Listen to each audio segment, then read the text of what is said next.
ఓం శ్రీ గణేశాయ నమః. శ్రీమాత్రే నమః. శివాయ గురవే నమః. శ్రీకృష్ణ పరబ్రహ్మణే నమః. శ్రీరామాయ నమః. శ్రీ గురుభ్యో నమః. నారాయణం నమస్కృత్య నరం చైవ నరోత్తమం దేవీం సరస్వతీం వ్యాసం తతో జయముదీరయేత్. సచ్చిదానందరూపాయ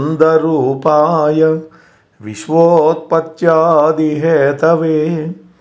తాపత్రయ వినాశాయ శ్రీకృష్ణాయ వయం నమః. మోహనవాణి ఛానల్ ద్వారా ఈ వీడియోని వీక్షిస్తూ ఉన్నటువంటి భక్తామ తల్లులకు తండ్రులకు అందరికీ ముందుగా నాగుల చవితి శుభాకాంక్షలు. కార్తీక మాసంలో 4వ తిథి చవితి, శుక్లపక్షంలో వచ్చేటటువంటి ఆ నాగుల చవితి రోజున ఏం చేయాలి, ఆ పండగ ఎందుకు జరుపుకోవాలి, పుట్టలో పాలు పోస్తే ఎందుకు మంచిది, ఇవన్నీ కూడా ఈ వీడియోలో తెలుసుకునే ప్రయత్నం చేద్దాం. అసలు ఈ నాగుల చవితి ఎందుకు చేస్తారు అంటే దీనికి పురాణాల్లో కథనం ఉన్నది. ప్రతి సంవత్సరం నాగుల చవితి జరపాలి అని అనేక పురాణాలు చెబుతున్నాయి. ఆ రోజున నాగుల చవితిని శుక్లపక్షంలో వచ్చే చవితి రోజు పుట్టలో పాలు పోసి చలిమిడి నువ్వులు ఉండలు నివేదనగా పెట్టి నాగపూజ చేయటం అనేది ఆచారంగా వస్తుంది. అయితే ఈ నాగుల చవితి ఎందుకు చేయాలి, విషసర్పాలైనటువంటి నాగులను పూజించడం ఏంటి, అసలు ఈ నాగుల చవితి చేయడం అనేటువంటి ఆచారం రావడానికి వెనకాతల ఉన్నటువంటి కారణం ఏంటి, ఈ సంవత్సరం నాగుల చవితి ఏ తారీఖున వచ్చింది, ఏ సమయంలో నాగుల చవితి పూజ చేయాలి, మొదలైనటువంటి వివరాలన్నీ మనం తెలుసుకునే ప్రయత్నం చేద్దాం. అసలు ఈ నాగుల యొక్క పుట్టుకకు వెనకాలన్నటువంటి రహస్యం ఏంటో చూద్దాం. ఒకసారి బ్రహ్మదేవుడు సృష్టి మొదలుపెట్టడానికి ముందు మహాశివుడి కోసం తపస్సు చేశాడు. ఎన్ని సంవత్సరాలు తపస్సు చేసినా శివుడు ప్రత్యక్షం కాల. అందువల్ల ఆగ్రహం కలిగింది బ్రహ్మకి, కళ్ళు ఎర్రబడ్డాయి. దాంతో ఆ కళ్ళల్లో నుంచి నీరు గారి అవే నాగుపాములుగా పుట్టాయి అని లింగపురాణం చెబుతోంది.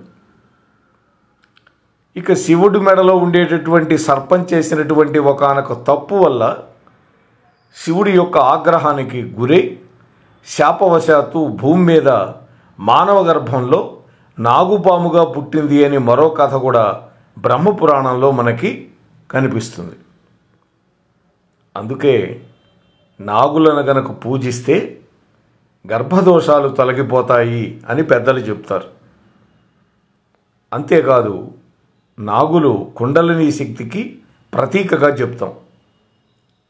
అందుకే నాగులను మన దేవతలుగా ఆరాధిస్తూ ఉన్నాం. అంతేకాదు మనం పూజించేటటువంటి దేవతలందరూ కూడా నాగులని ఆభరణాలుగానో లేకపోతే వాటి యొక్క పాన్పుగాను చేసుకున్నారు. శివుడి మెడలో వాసుకి సర్పం ఉంటుంది. వినాయకుడు యజ్ఞోపవీతంగా నాగదేవత ఉంటాడు. విష్ణువు శయనించటానికి పాలసముద్రంలో ఒక పక్కలాగా ఉపయోగపడేటటువంటి వాడు ఆదిశేషుడు.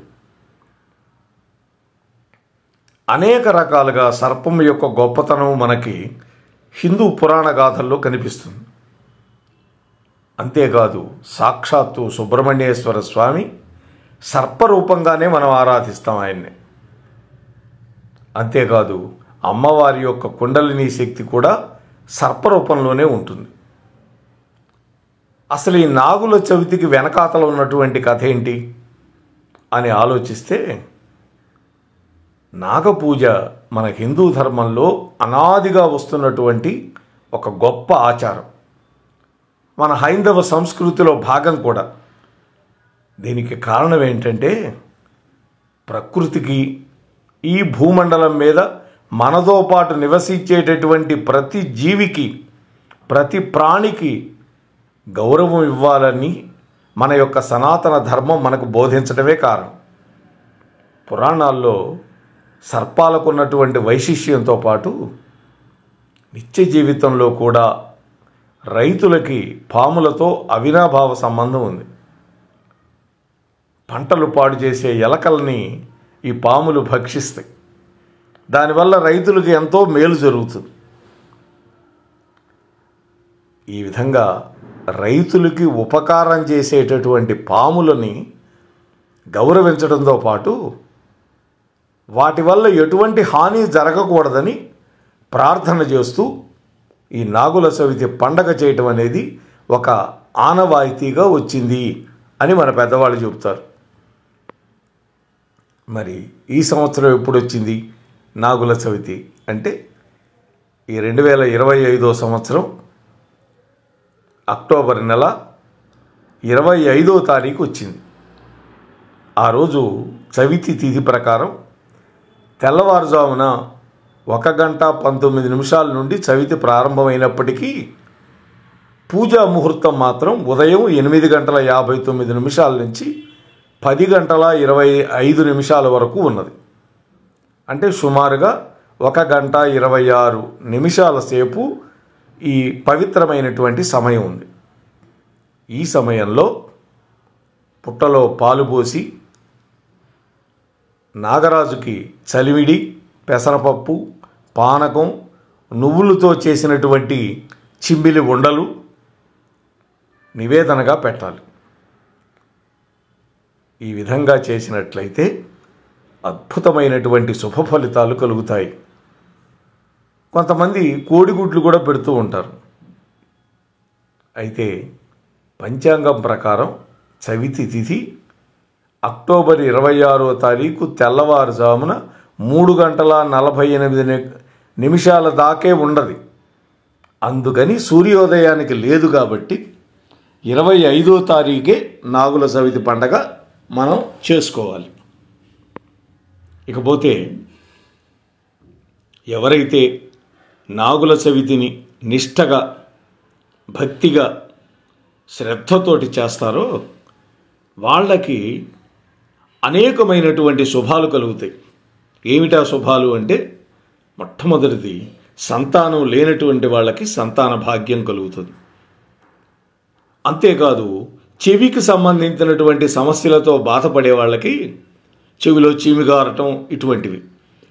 పుట్టలో పాలు పోసి నాగేంద్రుణ్ణి విష్ణువు నిష్టగా ఎవడైతే పూజిస్తాడో, అంతేకాదు ఆవు పాలు పోసినటువంటి ఆ పుట్ట మీద ఉండేటటువంటి మట్టిని చెవులకు గనక రాసుకుంటే ఆ చెవుల్లో వచ్చేటటువంటి బాధలన్నీ కూడా తొలగిపోతాయి. ఇక జాతకం ప్రకారం ఎవరికైతే కాల సర్ప దోషం ఉంటుందో వాళ్ళకి ఈ పూజ వల్ల ఆ సమస్యలు తొలగిపోయి జీవితంలో మంచి పురోగతి లభిస్తుంది అని జ్యోతిశాస్త్ర పండితులు చెబుతూ ఉన్నారు. అంతేకాకుండా రాహుకేతు గ్రహ బాధలు కూడా తొలగిపోతాయి అని శాస్త్రం చెబుతోంది.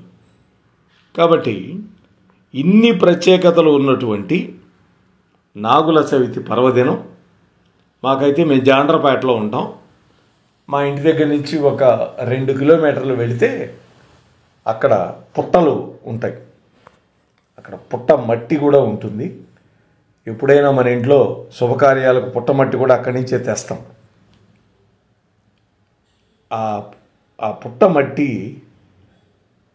ఎంతో పవిత్రమైనది. అందుకని అక్కడికి చెప్పులు కూడా వేసుకోకుండా వెళ్ళాలి. వాస్తవానికి పొలాలు కాబట్టి అవన్నీ పల్లేరుగాయ ముళ్ళు ఉంటాయి. అప్పటికీ అక్కడ ఉండేటటువంటి కార్యకర్తలు అంతా శుభ్రం చేసి నీళ్లు కొట్టి అంతా నీట్గా చేస్తారు. పండగకి 2 రోజుల ముందే ఆవు పాలు కూడా ఉచితంగా సప్లై చేస్తారు రెడ్ల పిల్లలు.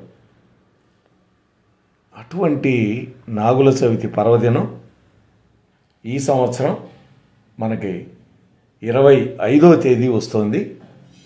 మా అదృష్టం కొద్దీ మేము 24 ఉదయానికి చీరాలకి చేరుకుంటాం. కాబట్టి తప్పకుండా 25వ తేదీ ఈ నాగుల చవితి పర్వదినాన్ని మేము అక్కడ నిర్వహించుకునేటటువంటి అదృష్టం కూడా మాకు కలిగింది. ఎందుకంటే గత 5 నెలల నుంచి బెంగళూరులోనే ఉన్నాం. ఈ గుండె ఆపరేషన్ చేయించుకునటం వల్ల పిల్లలు వెళ్ళొద్దని పట్టుబడితే అక్కడే ఉండి ఇప్పుడు కాస్త బాగా తగ్గింది కాబట్టి మా స్వగ్రామానికి వస్తూ ఉన్నాం. మరి వస్తూనే మొట్టమొదటి పండగే నాగుల చవితి చేసుకోవటానికి అవకాశం కలుగుతూ ఉన్నది. మన మోహనవాణి ఛానల్లో ఈ వీడియోని వీక్షిస్తూ ఉన్నటువంటి భక్తామ తల్లులకు తండ్రులకు మరొక్క విజ్ఞప్తి, దయచేసి ఇప్పటి వరకు మీరు సబ్స్క్రైబ్ చేయకుండా చూస్తూ ఉంటే వెంటనే సబ్స్క్రైబ్ చేయండి. అలాగే మీకు నచ్చితే ఒక లైక్ ఇచ్చి మీ కామెంట్ కూడా పెట్టండి. కనీసం 10 మంది మీ బంధుమిత్రులకి ఈ వీడియోని షేర్ చేయండి అని మిమ్మల్ని కోరుకుంటూ, ఆ నాగదేవత మనందరికీ కూడా చక్కటి అనుగ్రహం ఇచ్చి మన వంశాలన్నీ కూడా నిలబడేటట్టుగా వంశాభివృద్ధి జరిపేదానికి ప్రార్థిస్తూ ముగిస్తూ ఉన్నాను. స్వస్తి సర్వేషాం. మోహనవాణి తెలుగు పాడ్కాస్ట్ వింటున్న శ్రోతలందరికీ హృదయపూర్వక ధన్యవాదాలు. వినండి, వినిపించండి, వింటూనే ఉండండి. మోహనవాణి తెలుగు పాడ్కాస్ట్ మీరు వింటున్నారు. మోహనవాణి. మన మోహనవాణి కార్యక్రమాలు మీకు నచ్చినట్లయితే వెంటనే ఒక లైక్ చేయండి, అలాగే కామెంట్ చేయండి, ఎక్కువ మందికి షేర్ చేయండి. సబ్స్క్రైబ్ చేసుకోకపోతే వెంటనే మన ఛానల్కి ఇప్పుడే సబ్స్క్రైబ్ చేసుకోండి. ధన్యవాదాలు.